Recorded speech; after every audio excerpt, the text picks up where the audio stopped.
Well, we want to welcome everyone back that has been here before or been watching these videos. If this is your first time here, we're glad you're here. We are having a conversation. This is the final of our five-part series on why is church so hard. And if you stumbled upon this on YouTube, uh, do look for the rest of these. We've had some really great conversations about adaptive leadership. We have conversations about conflict management. We've talked about self care, and we've talked about preaching and why that is hard in this polarized setting. And so now we're at our the end, and we've saved. I won't say the best for last, but maybe the most distinguished for last. I am going to read the biography of Reverend Dr. Ashley, and it might take the whole time we have. So I may not talk about everything, but let me just read you why I am privileged and honored to have this conversation. So Reverend Ashley is a retired professor of theology. He is the was the first African American dean at New Brunswick Theological Seminary. He is the CEO of his own company that does consulting and counseling and coaching. He is the president of Unity with Diversity, a charitable think tank on diversity, race, and racial inequalities. He is the founder and senior pastor of Abundant Joy Community Church in Jersey City, New Jersey. He has served for 41 years as pastor at various congregations. He's on the advisory board of Andover Newton Seminary at Yale Divinity School, vice chair of the Bergen County Human Relations Commission. He is a certified psychoanalyst. He has 4 books, at least when we wrote this biography, the latest being Rules for 21st Century Radicals. He's taught multiple graduate and certificate courses, co-chair of the Anti-Racism Coalition of the Faith, Ethical, and Spiritual Communities under the People's Institute for Survival and Beyond. He serves as an anti-racist trainer. He has gained national attention as leader in the interfaith community, which is now called Jersey City Together. It has a weekly program on BET, Black Entertainment Television. He is a regular on New York City with staff psychiatrists at the Riverside Church in New York, work with senior levels executive to undo racism in their organization.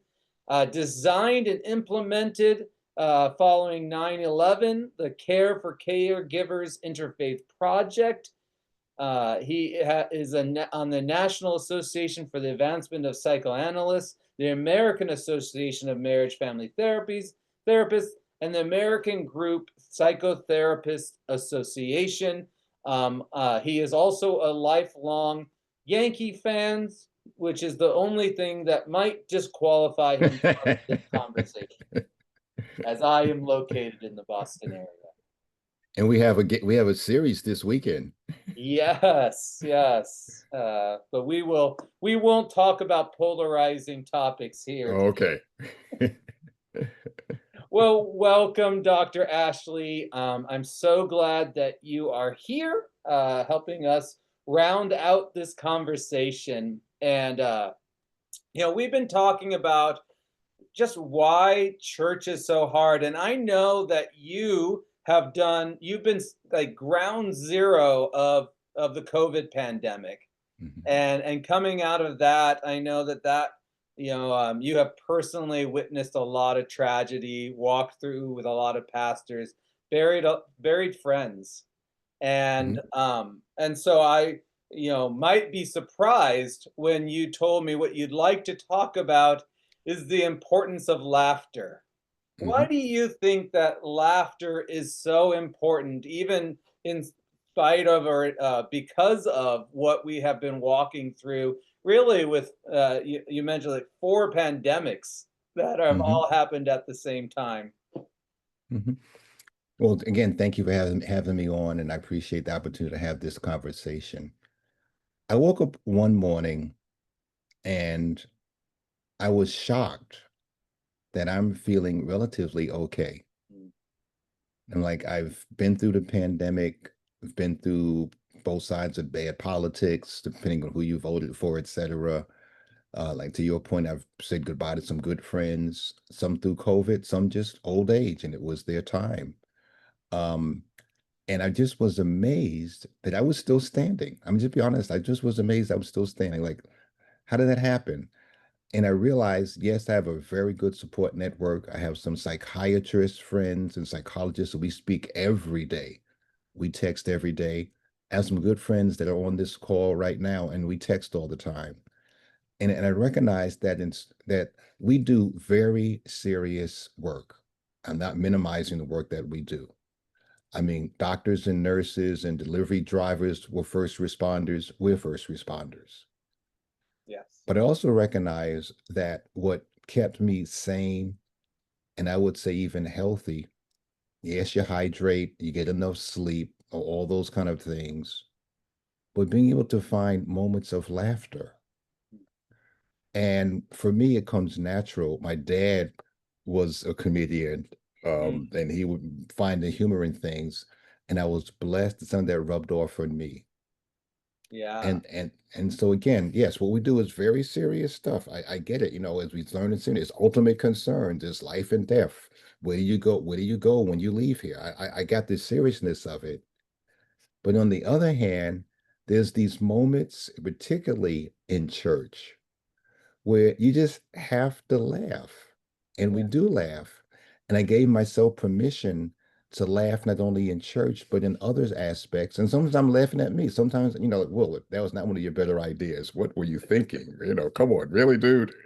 Yeah, you wanna give something when you say because you say finding the humor, and I like that idea, right? Like, it's when we're going through hard time, we may not feel like laughing, we may not feel, particularly light, but you said, "You gotta find the humor."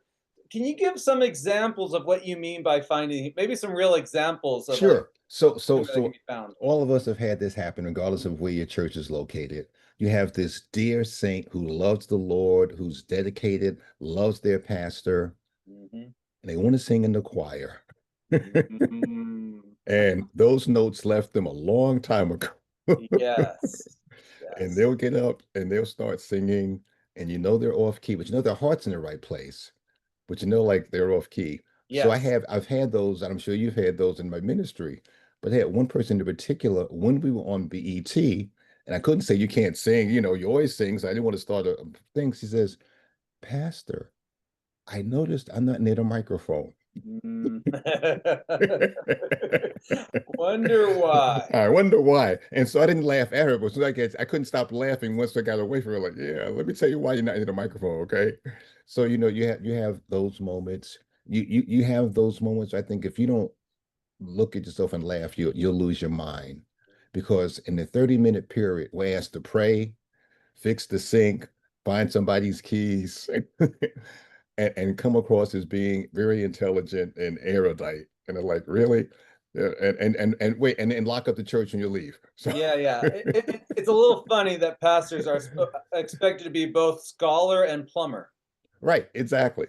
Things you didn't learn in seminary. How to fix the toilet. Oh, okay. I Yeah. we were having a service a couple of weeks ago, and we've been in pandemic mode for how long? We've all become PhDs in Zoom. And my members say, how do we turn on the Zoom camera? Because you're not going to be here. I'm like, you're kidding, right? Right. So, I mean, I could be angry and mad and oh God, but you laugh at stuff like that. It's like, okay, here, and then you laugh and you move on. So let me just say it this way. Laughter doesn't mean the pain isn't real, but laughter means the pain doesn't have the last word. Mm. Yeah. That's why we laugh. Yeah.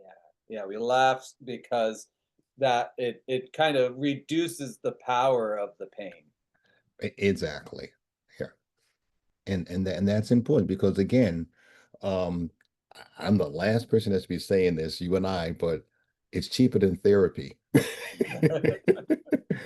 And it's probably easier to schedule than the last board meeting we attended. So, Yeah. How can people find sort of the laughter in the situations? Like, what do we need to do in order to be able to maybe laugh at ourselves or laugh at like situations that are really hard, like congregants that are very sure they're right, or hmm the loss of the resources we need. Like, hmm how do we find the laughter? So let me say it a couple of different ways. If you find that church is hard, it doesn't mean that you're weak. It means you're awake. Mm, You're watching the movie and you're paying attention. And to that end, if you think of it through that particular lens, how many of us are in this group text with the Holy Spirit, our mentors, our therapists, and three people from our home church? And we're asking the question, is it me or is this crazy? We've all been there. yeah. I would like to say that humor is holy, that if we don't laugh, we get lost. Mhm. And to that end, here's my mantra that kind of gets through that you're not failing. You're not failing. You're functioning in a fractured system while trying to stay faithful. And our seminaries don't do a good job or do a poor job of helping us understand that these are systems. Mm, I remember I think Peter Stanke wrote the book about church as an emotional system. mhm. And so sometimes we get caught up in the individual stuff, not recognizing that, yes, all that stuff is going on, but church is also a system. And more often than not, we are cast in these churches, these systems that are fractured before we got there. Yeah, I think about like all the topics we've had and almost all the experts we've had on that are at our center, like that at one level or another, it's looking at the system. Like that's the thing hmm that hmm maybe people haven't been trained on hmm well enough Yeah. is to see, that we're, as ministers, we're part of a system. And if we don't see that and we don't recognize that, then we self-blame and we feel shame. And no one Yeah. laughs at the joke when they're ashamed, right? Like Right. sarcasm is perfectly good until you hit that like soft Right. point in a person, Right. and then suddenly they're not laughing. And so if we're being held, you're saying if we're being held with shame because we feel like a failure, it's going to be really hard to get the perspective needed to find the humor.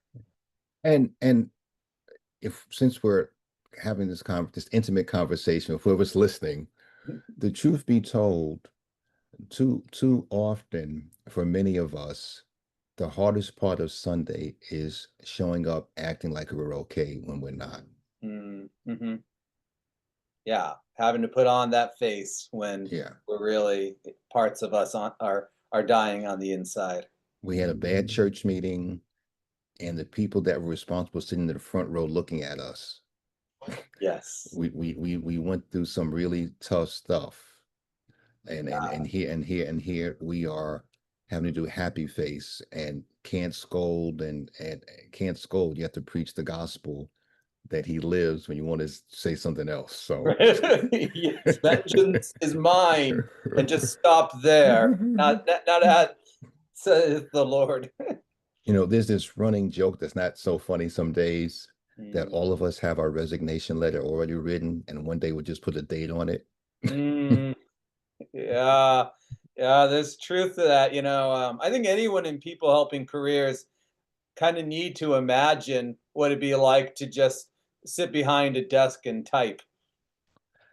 And unfortunately, I have so many friends that have retired or just left the ministry out of frustration.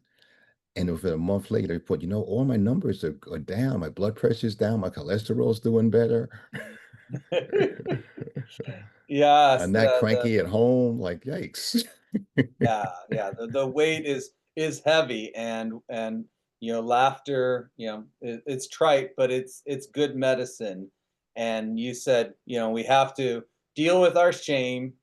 We have to and then also just recognize that we're not a failure, that Right. this is hard, like the system is hard, and it's not entirely in our control. And in that laugh at those things that really are barriers, right? Like I mean, a lot of the jokes we might make are really about things that are getting in our way. Like, how do you balance sort of recognizing and that there is some humor in this, Mhm. and also wanting to make change, improve the way the system works? Like, it might feel like, laughing at it might demotivate us Mhm.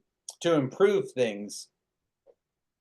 Because some of the people that are listening right now know that at the beginning of the pandemic, Maggie and I started this conversation with these words.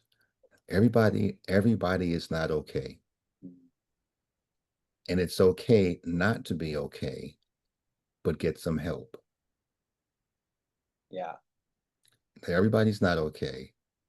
And to your point, no shame. It's okay not to be okay, but then go get some help. And in getting some help, we heal through honesty, honest with ourselves and getting honesty from others.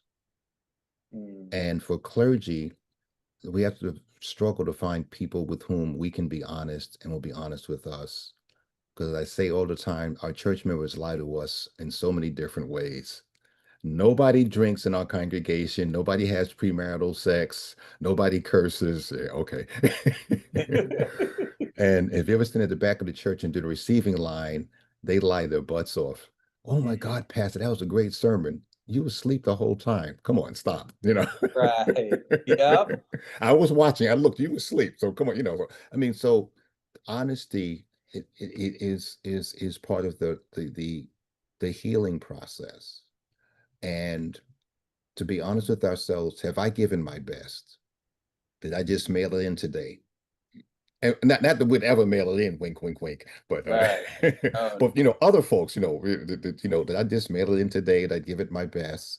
Am I trying my best? Is this the best I can do? And hey, there's a reason I don't play for the New York Yankees when I was a teenager, because my best was as good as somebody else's best. mm, And sometimes we do give it our best, but it's measured to others, it wasn't enough. yeah. And again, sometimes situations change. I mean, I get this question all the time. When is it time to leave the church? When is it time to say, I need to go job searching? This isn't working. In other systems, they have a bishop. Bishop says, okay, you're out of here.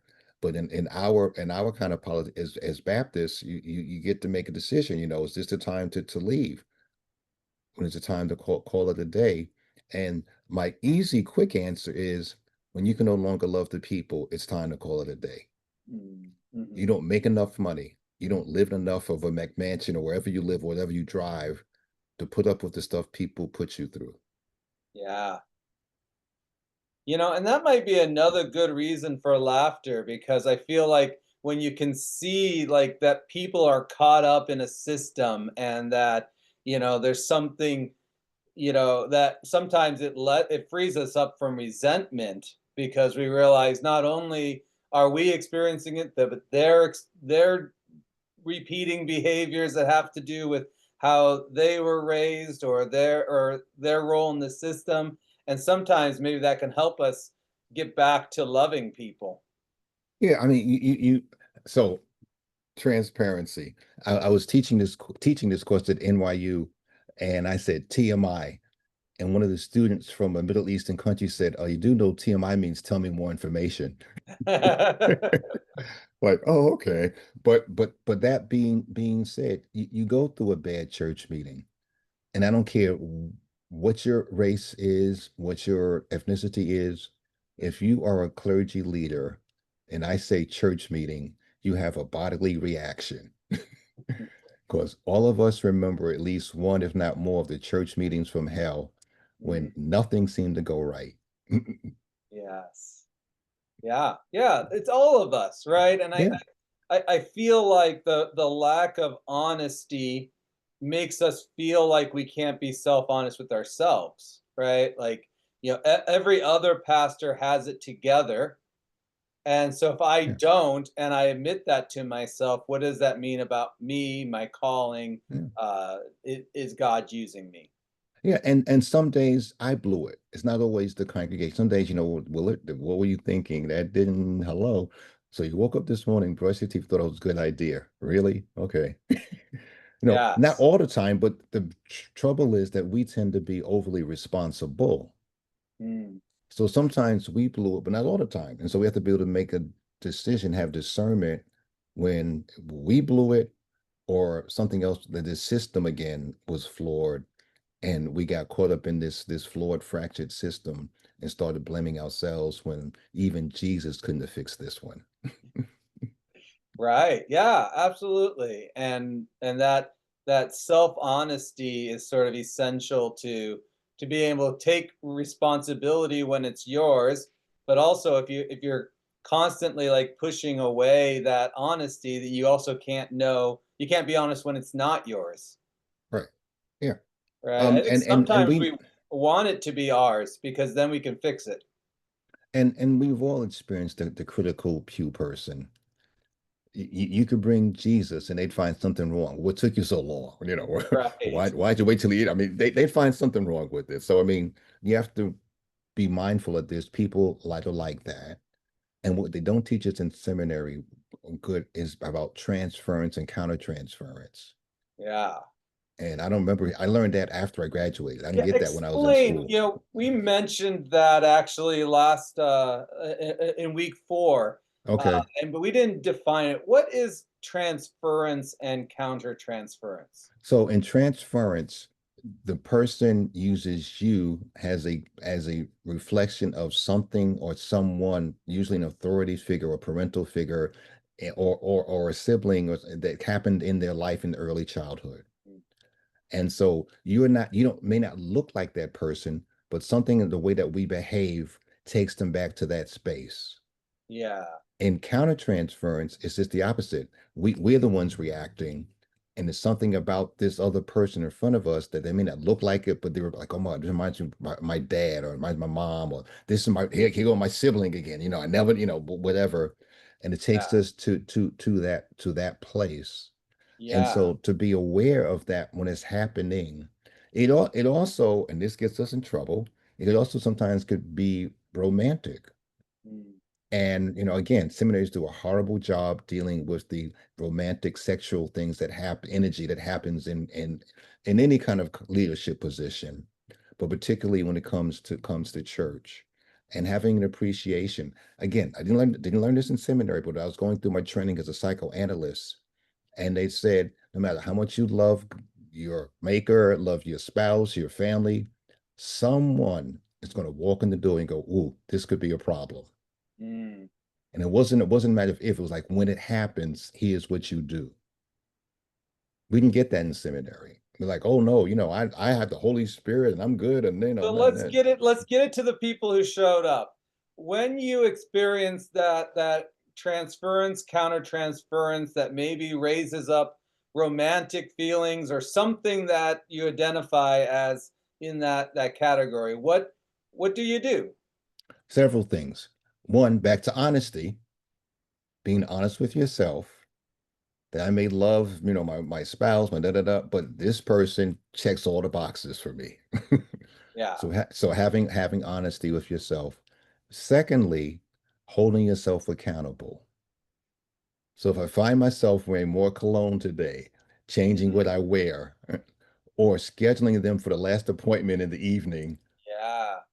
I need to call myself on that. What Yeah, what's what was accountability is kind of honesty with your behavior. Like, be self-honest with your feelings, but then also be self-honest with your behaviors. and then having someone whom you trust, could be a friend, it could be a mentor, somebody that you can share your deep secrets with and it won't come back to haunt you, and say, I need you to hold me accountable. Now, Yeah. not to shame me, not to shame me, but to hold me accountable, to ask me, so when's the last time you saw so and so, and under what circumstances? Yeah, now that's hard. I've heard a lot of stories of pastors who kind of used like their church chair as that, and then when things went badly, Yeah, came the back. Yeah. secret came out and got used. So let's put this one part in there. Not somebody in your congregation. Okay. Put that pause. Yeah, because you're right. Things go bad and they will weaponize it. And now you have pain on top of pain. And it might be your therapist. I mean, if you have a therapist, you want something that's safe and confidential and all that, maybe it's not anybody, it's your therapist saying, "Hey, this is what's going on, and I need you to hold me accountable." And if you do it with your therapist, they could actually kind of walk through it with you. What is it about this person that is you find attractive? I'm teaching this course in China, and we're having this conversation right now. And so they were a little squeamish for, our patients could be attracted to us sexually, like, yeah, all the time. That's what we deal in dreams. We're Freudian, right? Yeah, but come on, this is part of our drive theory stuff. Hello, and and I said, and the hardest part for me in supervision was helping somebody break open their fantasy and having them describe your dream that's about you, and Mm. it didn't come out so well. Yeah, I think that transference, countertransference is super helpful in moments like that because it lets us realize that it's not always about the right now. Like why Right. one might be having, whether it's romantic or angry or all kinds of different feelings, oftentimes it's this cycle of Mhm. transference and countertransference. And so they're transferring onto us something, and then we're cycling through. They see us as this, which makes us experience that, and having that permission to be like, you know what, it's not really just my cognitions, it's also these underlying Mhm. subcognitions, these cycles Mhm. that make let us say be honest, like because then we don't have to walk that shame line, Yeah, right? and part of the honesty is you see the good me, you don't see the bad me that passes gas at night. Right. Yeah, yeah, that's hard. Like, I feel like maybe that's one reason people don't do one is shame, but the other is that experience of ego boost, Hmm. right? That, like, if we don't if we take the steps, then we stop getting the positive experiences from having someone who maybe idolizes us or puts us in a position of feeling in power. And I know as a minister, so often there's so much we can't control. So many times we feel like we are small, that when someone makes us big, that Yeah, can really create a lot of feelings in us. That's hard to let go of. yeah, we start believing our own press clippings. Mm, yes. Yeah, or just wishing someone had press clippings of us. Well, And that is what, that's funny you bring that up. They did a study after some of the major disasters. The Lutherans actually conducted a study, give them a free plug. Okay. And after some of the major disasters, and they found that in 11 out of the 12 places they looked at, Columbine, Waco, Texas, a few others, that within 5 years, the majority of the interfaith clergy left, mm, and then trying to figure out, what was going on. Part yeah. of it, to your point, was during the disaster. I got, the press called me. I was on TV. I was on radio. They asked me what I thought, and then that stopped. It's like, hey, I'm still here. Yeah, whatever. I'm still around. Like, yeah, whatever. That was one part. The other part was that the family said, "We out of here. We weren't cut out for this. If Mm, you want to stay, God bless you, but we out of here. We had a vote without you, and we voted. We're out of here." And then yeah. the third thing that happened was that after the disaster, the needs of that congregation had changed, and the current leadership wasn't equipped to deal with the change. Hmm. Yeah. Yeah, we were talking about that in our prep work, that like, coming out of COVID and Right. other really big stressors, sometimes pastors are starting to feel like, this isn't working. And you were talking about how perhaps a part of self-honesty is who is your church and who are you? You want to talk to that? Sure, because we are quick to want to run to health. We're Mm, doing great now. We're back on our feet. yeah. And you raised the question, so how did you help people grieve? Because there's some seats that aren't filled any longer, and Mm, it's not because people don't like you, they passed away. right. And how do you just go on as though, we did a funeral? So yeah, but Deacon so so would sit there and sing the long meter hymns. He left us during the pandemic. How do Mm, we help the congregation to come to the honesty and grips with that happened, and they're just moving right along? So oh, also who was the diva soloist that got on my last nerve because sing her butt off. She died during the pandemic. yeah. We might have moved forward without ever making sure our congregation has done the work and they're moving Right. forward. We might be excited because, our numbers are starting to get back to Hmm. pre-pandemic, and forget that for people who have been in this church, there are people they love that aren't Hmm. there. And Yeah. we could get so focused on feeling better about our performance that we uh, undermine sort of the ongoing feelings of the And congregation. some people who want to be there who have said I can't, and it's like, what do you mean? That was a hard lesson for me. They Mm, said I right now am compromised an immune system, and I can't risk coming and somebody getting me sick. So I watch you on streaming or something, but I cannot physically go in. yeah. And it's like, wow, I felt embarrassed. I should have known that, but I didn't. But once I got it, you're right. So, I mean, there's that part of it. And so when you think about the constant stress, we deal with our own personal stress, but then we deal with the stress and anxiety of others. And so that's why I think being able to laugh is so important because otherwise the stress and the anxiety will take us out. Yeah. Yeah, it really,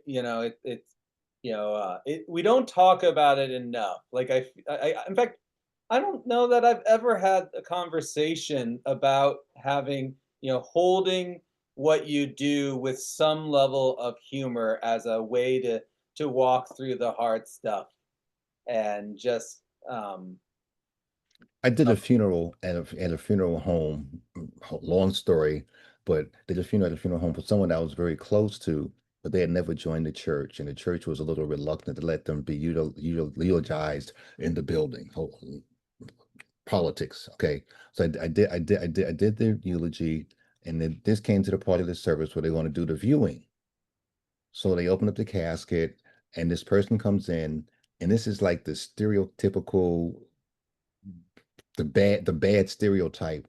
This lady's like 300 pounds. She starts jumping up and down, falling and so forth. And she literally falls face first in the casket and the lid closes on top of her. And so I'm trying to get the two ushers, like, like, look, look, look. And they're looking straight ahead, stoic. And I'm like, look, like, and they finally, oh my God. So they, lift up the casket lid, get the lady out of there. And, they move on. I look and I'm like, and I am crying. I am literally crying at this point because they've put the lid up, but the flag is still on the person's face. mm, They hadn't taken the flag off the person's face. So people are walking by, nobody say anything. Like, oh, you're looking at, like, hello. So again, I'm trying to get these, like, take a look. The flag's still on the person. Like, and oh, and they fix it. In the front row is this family, and they say, oh my God, we didn't know River Nasty loved our dad so much. He's crying. They didn't know why I was crying, but yes, I was crying for them. So that made me cry even more, like, oh my God. But anyway, so uh, not to end this with a over big analogy, but I feel like that's why we need humor, because if we can't laugh, we just stare there looking forward, and it doesn't move us to action because we're pretending that everything's okay versus using laughter to be honest, and then that helps us start moving and doing the things we need to do. But if we're taking everything without that honesty of saying, like, that, then we keep ourselves stuck. So don't treat your church like that funeral, and yeah, be honest, yeah. Yeah. recognize what's going on in the system, and then walk forward. All right, I don't want to talk too much because I want to give people the opportunity to ask questions. And so uh, people can we've had a wide-ranging conversation, and so people can ask what they want. I'm going to stop the recording, and then people are welcome, if they want to turn on their video or if they just want to unmute and ask a question. If there's something you'd like me to ask, you don't want to unmute or you can't, just put it into the chat. I do want to say before I do that, this is if you need somebody to talk to, if you need help thinking about it, gaining perspective, managing shame. The center, through a grant that's been provided by Lilly and then MMBB, which is the benefits company for the American Baptist Churches, we can offer free coaching to anybody who can have some title, pastor, in any possible way. And so go to our website, ccdmin, that's ccdmin.org. Get a code. It's super quick and easy. You'll meet with our executive director who will show you the list of highly qualified professional coaches that we have. And we are just glad that we can offer this for free because everybody needs somebody. And none of us are okay. And so this is something that we're so glad to be able to offer. Okay, so with that sort of plug, let me turn off the recording and then people can ask questions.